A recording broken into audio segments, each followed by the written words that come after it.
Hello everybody and welcome back to the channel where we're trying something a little bit new today. Why do I say new when I've done these art pages and scrapbook pages both digitally and now again physically? I do them physically quite a lot, honestly. Let's be perfectly brutally honest with each other. But this time round I got the urge to do one of these during a gameplay session with the guys when I didn't have anything to do, because our party had done the usual things that tabletop RPG parties do and split up.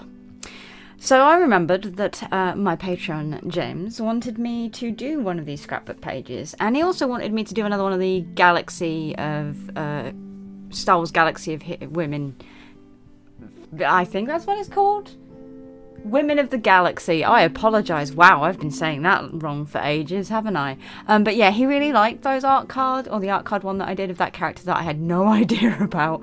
So I thought I would just pick one and from the pile and do that for him. Imagine my absolute joy when it was an Ahsoka Tano art card, because as you know, Ahsoka Tano is one of my favourite characters. Yeah, she's a badass. I'm not going to go into the whole like Ashley versus Rosario thing, because they both have their merits and they both have their cons, but Ashley Eckstein is my Ahsoka. She's beautiful, she's so lovely, she's so sweet. And imagine my absolute fucking joy when I was watching Rebels for the first time and she turns up. My baby girl has survived up into Rebels. And I absolutely love the fight that is going on here. If you haven't watched Rebels, it's only 4 seasons long. It is really, really, really good. It's really heartfelt. I know that the art style cannot be for everybody, but if you give yourself the chance to watch it and listen to it, just it's so good. It's proper original Star Wars. And when I say that, it's also Rob McGintyre? Oh, I'm terrible at name pronunciations, but the guy who originally designed the Stormtroopers has his entire art style was turned into what Rebels is. So technically this is exactly what Star Wars was originally supposed to look like, not the Clone Wars, as much as I love the Clone Wars and its beauty incarnate, and like it evolved into the Bad Batch, which I have my own massive issues with now, even though I loved it.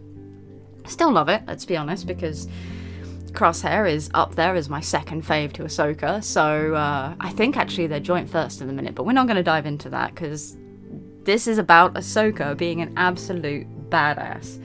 Now, I have seen some discourse recently about how Ahsoka should have died at the end of The Twilight Apprentice, and I don't agree with that because of who she represents. She is, again, a piece of the hope of the galaxy, and she represents the survival of the downtrodden, to me. Anyway, this is one of the reasons why I really love Ahsoka. She's had so much wrong done to her that for her to die at that point would have represented to me that Anakin couldn't have been saved.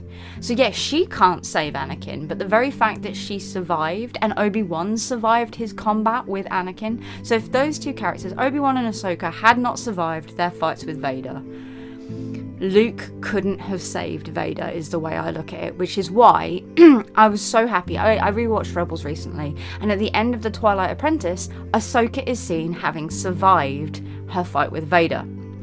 And then in the next season, spoiler alert, I should say. Actually, this entire thing is spoilers. I should have put spoilers at the beginning of this. But anyway, a lot of people complained about season 4, where Ezra goes to the world between worlds and essentially saves, and I'm using the term loosely, Ahsoka. And everyone was like, she should have just died. And I went, did you not pay attention to the very last clip of that episode? She survived anyway. She was wounded, like her and Vader walked away from each other going, fuck, that hurt, but they both survived, and it was important that they both survived. And it's the same as in the Obi-Wan Kenobi series. It was important that Obi-Wan survived Vader and Vader survived Obi-Wan, also knowing how strong Obi-Wan could be. It was just, it's such beautiful poetry, and if those two fights hadn't have happened, Luke could not have brought Anakin back to the light side, is the way I look at it. Whether that's, like, your opinion is completely and utterly valid, but just, you know, it's the way I see it. Anyway, thank you so much for watching, everybody. I know it's a slightly shorter one today, as I normally these are quite long, and normally these are recorded to be relaxing, but unfortunately couldn't do it this time. I hope you've enjoyed it anyway. Take care, everybody. Have fun, and we'll see you next time. Goodbye.